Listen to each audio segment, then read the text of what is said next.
Hello my dear friends, you're on the Military Summary channel, and today we will discuss the situation in Ukraine on the 21st of June of 2023. Today we have a lot of very interesting updates, so let's start. And we're going to start with Orekhov bridgehead. As you can see, the Ukrainians during the previous 24 hours made a lot of attempts to attack the Russians, and the main clashes took place in the vicinity of Piatykhatky. Currently, the Russians have provided another video of fierce battle in that settlement. Basically, according to the Russian sources, neither the Russians nor the Ukrainians control this settlement. The Ukrainians were forced to step back to the north, but it doesn't mean that the Russians established control of their settlements. No, basically the Russians went to the south of that settlement and the Ukrainians left the settlements in direction of north, and every single day the Ukrainians make another attempt to enter the settlement to establish control over some buildings, fortifications, and from the other one, from the Russian side, they start bombing and shelling the settlement, and after that they send the clearing squads and clearing teams.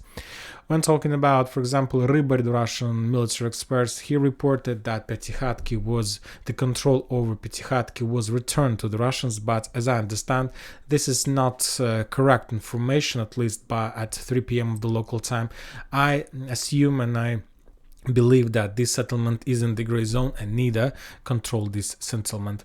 Furthermore, the Russians, the Ministry of Defense of Russian Federation reported that as a result of fierce clashes and fightings in this area, the Ukrainians lost 200 soldiers, 30 armored vehicles, including 8 tanks.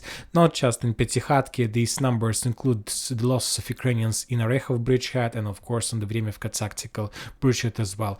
The only thing that we got for sure, or at least we can be sure about this piece of information for more than 60%, is that the Russians, as a result of counter-offensive operation, managed to return control over these fields, over this defense line. If you remember, a few days ago we have updated this territory, but currently just this morning we got some confirmation that the Russians managed to push the Ukrainians from these fields. Of course, we will wait for a little bit to get more reliable information that we can trust. The Russians reported that during the day the Ukrainians were trying to send some reserves to Kamyanska and some reserves through Kamyanska in direction of Lobkovo and Piatykhatky, but all those reserves and those convoys got under Russian artillery attack, and the Russians reported they managed to destroy those forces who were heading in direction of Piatykhatky. Furthermore, the Ministry of Defense of Russian Federation reported that they managed to destroy the headquarters of 128th Brigade, and basically 128th is the main forces, is the main brigade that currently attacks and trying to establish complete control over Piatykhatky. Furthermore, the Russians reported that they destroyed the ammo depot 44th Artillery Brigade, and 44th Artillery Brigade is the main artillery brigade that located on Orekhov front line, which supports the Ukrainian forces in their greatest counter-offensive operation. Of course, the Ukrainians don't have a lot of artillery brigades. The main artillery brigades were redeployed in direction of Kupiansk and Lyman and in direction of Vremevka tactical bridgehead. So the losses of ammo depot 44th Artillery Brigade is a very big loss for the Ukrainians. Now let's talk about Bradley Square. Today we got a lot of very interesting updates from this territory. The Russians published another video how the Ukrainians using armored vehicles were crossing the fields, and at some point the armored vehicles got on a minefield and was destroyed. Another interesting photo we got from the Russian sources. This is the satellite photo of this area. On this picture you can see Rabotin on the south, so we can see Novodanilovka on the north, and we can see Malotokmachka on the east. So as you can see, this is the satellite photo, and as you can see there is some areas that are colored in red. These red massive dots on this photo. These red dots means the areas of massive fightings and artillery attacks. So as you can see, based on this photo, as this photo was provided by the Russian sources, the Ukrainians couldn't even bypass their gray zone, or at least territory that considered as the territory in the Ukrainian control. So you can see there are just few red lines to the south of green line. Green line is the combat line. Basically it's something like a front line, and as you can see, just a few lines, red lines, managed to bypass the green line. So basically most of the Ukrainian losses took place along the road and in the vicinity of Malotokmachka. When talking about this map, the main losses the Ukrainians got somewhere in this area. There's probably they were trying to accumulate some forces to attack further, and of course along this N08 road.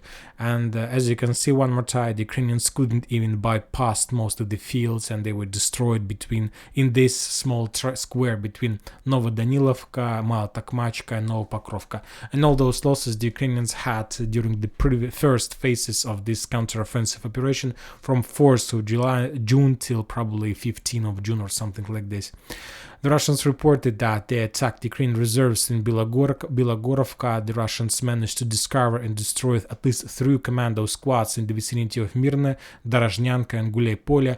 I'll remind you that if you were following my previous videos, we discussed that Ukrainians during the previous days, during this phase of counteroffensive operation, managed to accumulate a very powerful attack faced in the vicinity of Gulay-Polye. I'll remind you that there are forces of 32nd Mechanized, 33rd Mechanized, 102nd Defense, 65th Mechanized, 23rd Mechanized, 3rd Tank Brigade, and 64th Intelligence Battalion.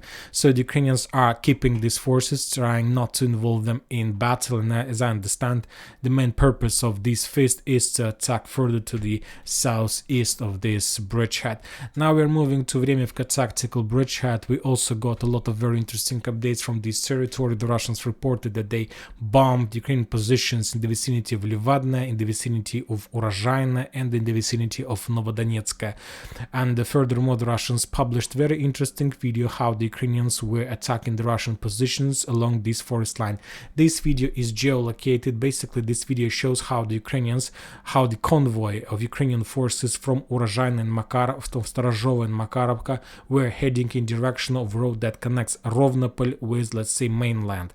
And this video you can see how one of the Ukrainian truck got onto the minefields or probably was destroyed. There are some forces behind. There is like tank feast, a lot of vehicles, and all this forest line is under Russian control, and the Russians had just 1 tank and a significant number of infantry between the forest lines. During a very short battle, the Ukrainians were forced to step back and they lost some infantry. They didn't have a lot of losses, just 1 armored vehicles they lost and probably few soldiers. But the most important value of that video is that basically according to that video we see that the Russians had control over this forest line and basically over this forest line. So that means, and the video confirms that as a result of previous battles and fightings during the previous period of time, the Ukrainians established control over this part of bridgehead. So this is very interesting. But anyway, as you can see, the Russians still controls these forest lines that secure the road between Rovnopol and Staromayorsk. We understand the value of Rovnopol. The Ukrainians made a lot of attempts to capture the settlements, but all those attacks were repelled. And the only possible solution for the Ukrainians to cut the salient is to capture this forest line that currently is under complete Russian control. Now also the Russians published another photo and video photo of satellite of this territory as well, and basically this map also show us the main areas of fightings. The main areas were exactly along the forest line that we just discussed and we just saw videos. And the thing is that from this perspective we see that Ukrainians are trying to attack this forest line and trying to destroy the Russian infantry and troops along this forest line. This one is we just watching video. And another area of very fierce battles is the area on the north of Urozhaine, this small like red square, and basically this is the area where the Ukrainians were trying to accumulate their forces. They were trying to attack in direction of Urozhaine. As I understand, the Ukrainians were completely defeated there, and basically this satellite photo confirms that as a result of previous fightings, the Ukrainians couldn't penetrate fields and couldn't capture these fields according to Rybar, as Rybar reported us. So maybe he didn't have enough of information or something like this, but the photos confirms the real position among the fields and in the vicinity of these settlements. One more time, the Ministry of Defense reported that as a result of fierce fightings on these along these 3 bridgeheads like Piatykhatky, Bradley Square, and Vremevka tactical bridgehead, the Ukrainians lost 200 soldiers and 30 armored vehicles, including including 8 tanks. Now we are moving further to Marinka. The Russians just reported they managed to repel 2 attacks, one from Krasnogorovka in direction of the northern part of Marinka, and the second one somewhere in the fields between Pobeda and the recently captured Russian fortifications. When talking about the northern area, the Ukrainians were attacking the Russians in the vicinity of Первомайская, Vodyana, Veselaya and Krasnogorovka. All those attacks were repelled by the Russians. There were very heavy clashes, very fierce fightings, and the Russians reported that the Ukrainians, during all those attempts of storming these settlements around Donetsk, lost around 400 soldiers, 11 armored vehicles, including 1 tank. And this is very interesting because we understand the value of Vremevka tactical bridgehead of Orekhov, or these newly created brigades, but we see that the most fierce fightings are in the vicinity of Avdiivka and Marinka. So, of course, from one side we see that media all over the world try to show us and to explain us that Zaporozhye is the most important part, and we saw that Ukrainians lost a lot of armored vehicles. But if we try to analyze the battles and the bridgeheads and try to analyze which bridgehead is more important based on losses, I'll give you my opinion. Avdiivka and Marinka are the most important bridgeheads all over the entire Ukraine. And the thing is that these are territories where the Ukrainians attacked, not the Russians. So basically, this bridgehead from Avdiivka to Marinka is much more important in comparison with Zaporozhye. And the thing is that if the Ukrainians are not able, let's say, to break the encirclement of Avdiivka, or if the Ukrainians are not able to push the Russians back from this bridgehead, of course, we understand, as we discussed, the Russians from their side can start a counter-offensive and to get the outskirts of Pokrovsk from this bridgehead, because this is a perfect operation for them. And this operation can solve a lot of issues from the Russian side. Now we are moving further to New York. The Russians report they destroy ammo depot 109th Territory Defense Brigade in this settlement. When talking about Artyomovsk, we haven't received any updates, just regular battles on the ground, the local artillery duels without any activities from both sides. The parties are trying to hold the bridgehead they have, and not today, and to survive another day. Now we are moving to the Kupiansk and Lyman front lines. The Ukrainians this morning reported that they launched another counter-offensive operation, and as a result of that operation, the Ukrainians are saying they managed to develop their attack in direction of Shipilovka. We haven't received any confirmation from the Russians or something like this, and even we haven't received any video confirmation, so basically that might be some kind of speculation or who knows. When talking about the Lyman front line, as we discussed, the Ukrainians have redeployed significant number of forces, including at least 3 artillery brigades like 26th, 45th and 40th. Furthermore, the Ukrainians have redeployed the force of 63rd Mechanized Brigade, 42nd, 58th, 67th, and furthermore there is like 115th Mechanized, somewhere in the vicinity of Slaviansk. Probably this is some kind of strategical reserves. So the Ukrainians have accumulated a lot of infantry. Of course, there are not so many mechanized brigades, and we can understand this because this area is basically forest, and if the Ukrainians want to storm Kreminna, they don't need tanks because they need to move along forest, and for these purposes it's better to have different type of weapon in comparison with just tanks and armored vehicles.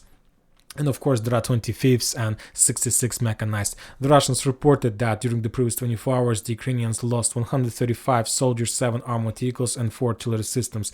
The level of losses is very high, and the level of losses is high for the 3rd day in a row. We start seeing this level of losses from 19th of June. It was like 105 soldiers, yesterday 100 soldiers, and today 135. So we see that the level increases from day to day.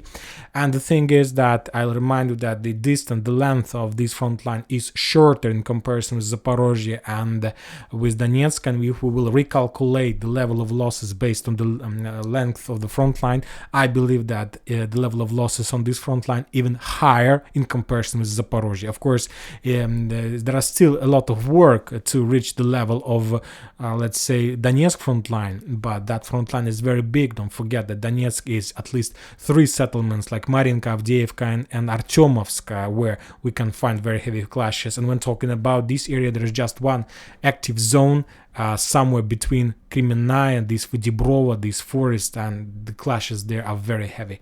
And probably the destiny of the next few months is also can be resolved in this area as well.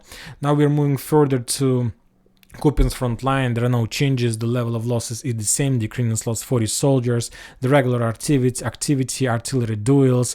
The Russians published another interesting video how they were using new type of weapon somewhere in the Kupiansk front line, attacking the Ukrainian positions among the forest lines. As you can see, just a picture, another geolocated piece of information, nothing more. The Ukrainians lost during the day 40 soldiers and 3 armored vehicles.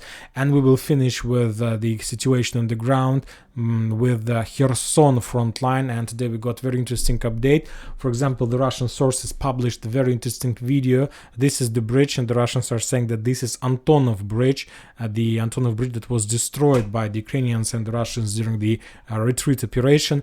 And basically the Russians are saying that this video was made on the Russian side of this territory, and basically that video was made somewhere here. So we need to wait more confirmation, but probably, and there is a very high chances that Ukrainians managed to cross the Dnipro River before the Russians and to capture Antonov Bridge at the Russian side and to establish their first positions. I'm not saying that this is a real correct information. We need to wait more. Maybe this is speculation or another like intelligence media operation from Ukrainian special forces. But anyway, this piece of information is very interesting. The Russians reported that during the previous 24 hours of artillery duels, the Ukrainians lost 60 soldiers, 7 armored vehicles, and 4 artillery systems. The level also has been a little bit increased, and basically that situation is connected that the water has almost left this territory, and the parties start regaining or returning their lost positions during the flooding of this territory. Also, from international updates, the most interesting, I believe, comes from United States of America. And as you know, today the Joe Biden, the president of United States of America, called a Chinese President Xi as dictator. Of course, a few days ago there was a meeting between Antony Blinken and with Comrade Xi, but as you can see, today the Joe Biden, no matter the good talks and good notes that were made after the meeting between Blinken and Comrade Xi, we see that today he or ruined everything, or the negotiations was too bad, so there's nothing even to add and talk about. So the situation between United States of America and China, we see got worse, and of course this is very nice for the Russians during the entire situation in Ukraine. And that's it for today. Military Summary channel reminds to condemn any violence in the world. Thank you for watching. Subscribe to my channel, put your likes, join my Patreon, and have a good day. Bye bye.